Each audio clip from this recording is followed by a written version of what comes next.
What was being an F-16 pilot like in the Air Force? I mean, that must have been interesting. I'm sure you did some deployments, end up overseas. Highs and lows. I felt that initial overwhelm in the DA-20, but then the T-6, the T-38, I felt like I got my arms around those fairly quickly. Mm-hmm. The leap from the T-38 to the F-16, it's a big performance jump. Yeah. And I still think I learned to fly that airplane fairly quickly. It flies easily with the fly-by-wire controls and everything. But then you get into the tactics. And, like, I felt like I had done well in all these programs. And I was like, okay, I'm like, built to do this. I can do this. I just have to work hard. And then I go to the B course, which is where you learn to fly the F-16. Struggle a little bit. End up probably middle of the pack there, which was a new thing for me, right? Like, I'm very much an overachiever, and my identity was kind of wrapped up in that. Okay. So I'm like, oh, middle of the pack, like, that doesn't feel good to me. It's like being your high school valedictorian and then going to Harvard. And now where everyone was. Everyone is, and you're just like average. You're like, what is this? I wouldn't know, but I've heard. Yeah, same. And then I go off to Misawa, Japan. First assignment overseas, northern Japan, pretty rural area. I think the town's like 30,000 people. You're like 4 hours away on the bullet train from Tokyo. 200 inches of snow there per year. Great skiing.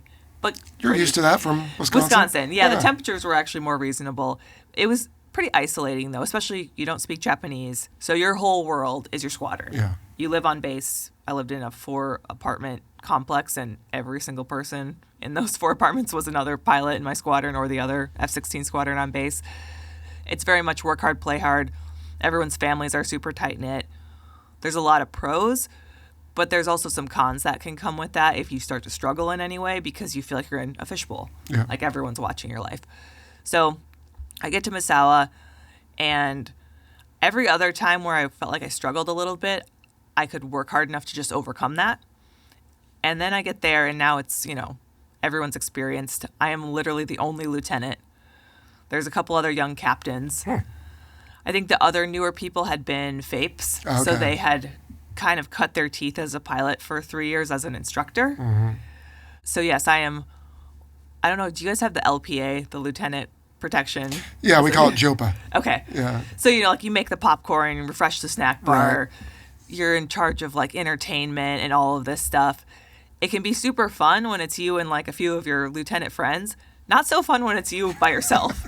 Not fun at all, actually. Yeah. So there's just adjustments that have to happen because the tactics are now you have to be able to fly the airplane with your eyes closed, not thinking about it, right? So the tactics, and it's a SEED squadron. So suppression of enemy air defenses, super technical.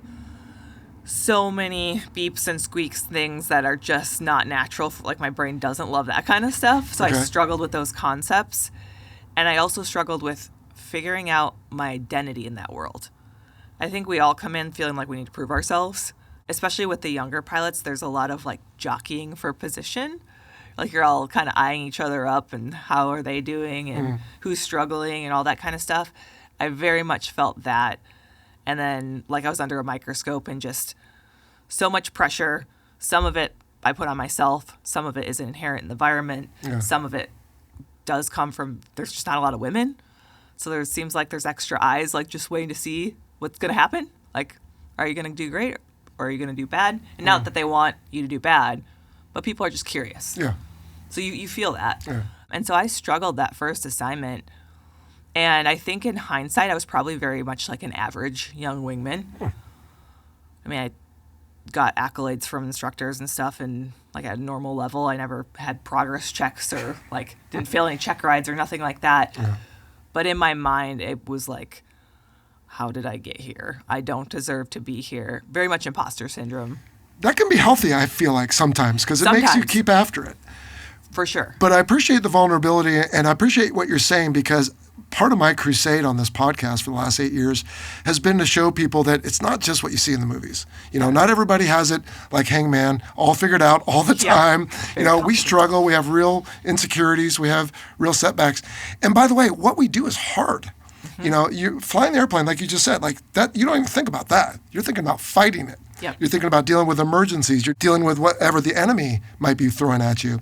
And as I've said before, I take a page from Waylon Jennings or Waylon, however you say it, but we're every bit as professional as doctors and lawyers and such because there's so much you have to know. Yep. And it's not just, I didn't do well, so we lost some money or, something got ruined, but I could die or somebody else could, even worse, arguably.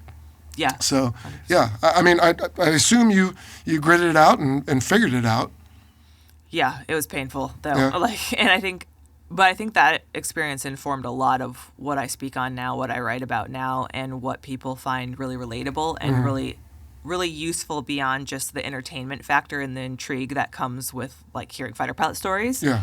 They're like, oh wait, that stuff's really cool, but also all those feelings Mace is talking about when she's young and inexperienced and made mistakes and just the self-doubt. And I got to a point probably in that first year where I would have actually quit.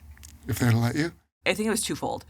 I remember feeling trapped because I had a 10-year contract, right? They just spent $1 million+ to train me. Mm-hmm.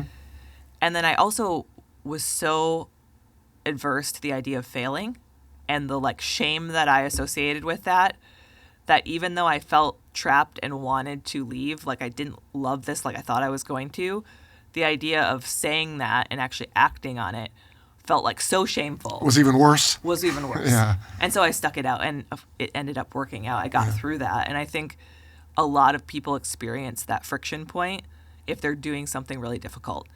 And now that I'm speaking and telling my story to people, a lot of doctors and lawyers tell me exactly that same thing. They're like, you go to law school, you go to med school, and you do well in those programs, say, and then you get to your residency or to your first firm, and you don't know anything. It's like the tip of the iceberg. And you've never felt dumb before. And you've never built resilience before. You know how to work hard. Yeah. But that self-belief is still just not quite solidified.